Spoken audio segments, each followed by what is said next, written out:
Good evening from Kuala Lumpur and thank you for checking this video out. Now, we made 7 mistakes when we visited Gundam base Yokohama. So we would like to share with you so you don't make the same mistakes as us when you visit this amazing place. Now, with the show closing down by March 2024, you really only have 3 months left to visit this amazing moving spectacle that is the Gundam base Yokohama. Now, I won't show the videos of the full performance because there's already plenty on YouTube. So let's get straight into the 7 mistakes I made when I visited Gundam base or Gundam Factory Yokohama.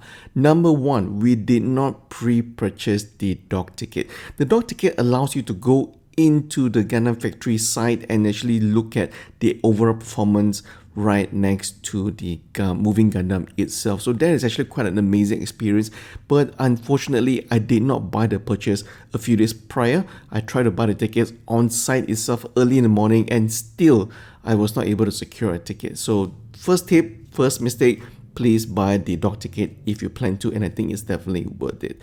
Number 2, if you plan to buy merchandise and do some filming, don't bother because the staff will come to you fairly quickly and say no filming, no photography, no videos in the Gundam base store in Yokohama itself. So I actually tried, the staff there were quite efficient. They'll come very quickly and tap on the shoulder and say, sorry, but there's no filming in store itself. Okay. Tip number 3, buy what you want so you don't regret later. And I think this is my biggest mistake because I initially wanted to buy the mega size Gundam, but because of the size, I said, probably next round. So I kind of regret now that I'm back in Malaysia. So definitely try to buy what you want before you regret it. There is a very strict rule in Gundam base Yokohama or Gundam Factory Yokohama where the staff would tell you immediately when you're at the cashier, there is only one purchase per day per customer. So you can't go back to the store and say, hey, I'd like to buy more again, because they recognize your passport number or your ID or your Visa card. So do make sure that whatever you want to buy in that one session, get all you want all at one shot.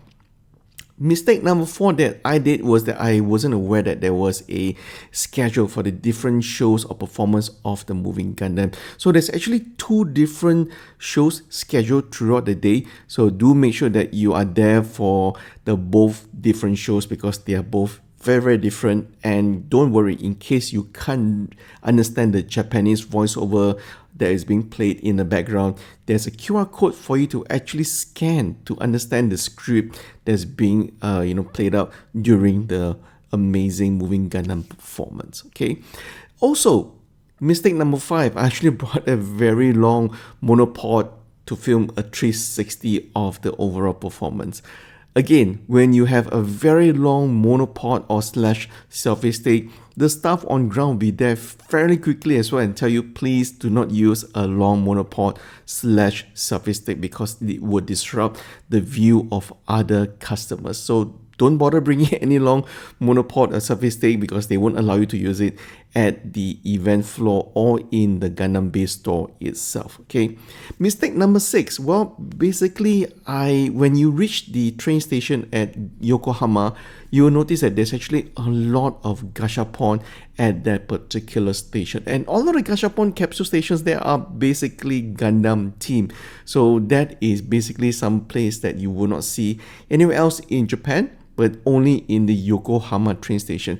I did not actually buy any gashapon at the train station because I was rushing to and from the Gundam Yokohama factory. So I think that was one big mistake because it's not often you get to see so many gashapon machines dedicated only for Gundam team gachas, right? Okay. Now, lastly, mistake number 7, but not really a mistake, but more of a tip. If you are visiting Gundam base or you have a friend and family that's visiting Gundam base Yokohama, please don't do live video calls in the store itself. What I did notice was there's actually quite a lot of tourists using their phones to do video calls, talking very loudly to ask their friends or family members overseas about which particular product do they want, how many do they want. So what happened was, in the store itself, it is actually quite small. It's not a very big store as what we have seen before, such as Gundam base Tokyo and the rest. So in that small store itself, when there's so many tourists going in at the same time, talking, doing live video calls, it can get really busy and also annoying at the same time. As it is extremely very hard to actually see all the exclusive items in store because you can't find them anywhere else but at Yokohama, Gundam Factory Yokohama. So to fight with somebody who is also at the same time talking at the phone, it is actually quite challenging and stressful as well. Okay, so that's basically the 7 mistakes and tips of what to do if you're planning to visit Gundam Factory Yokohama. And again, a very quick reminder, the show has been extended to March 2024 because of the pandemic. They decided to extend it a little bit longer, but I'm not too sure whether they're going to retain the Gundam base Yokohama, where you get to see all the cool R&D development things that's coming up, and also most importantly the Gundam base that it sells the exclusive merchandise itself. So if there's no moving Gundam, will people travel there all the way just to buy the merch? That is a very good question that I don't have an answer to. I think for me, a big regret was not being able to buy any gacha or also the exclusive Gundam Factory Yokohama merchandise. So that is basically something that I wish I could rectify, but perhaps I can make one more trip to Japan in Q1 2024, because I also realized that I did not get a chance to see the moving Gundam at night. The moving Gundam at night performance definitely looks a lot better, especially from all the pictures here as you can see here.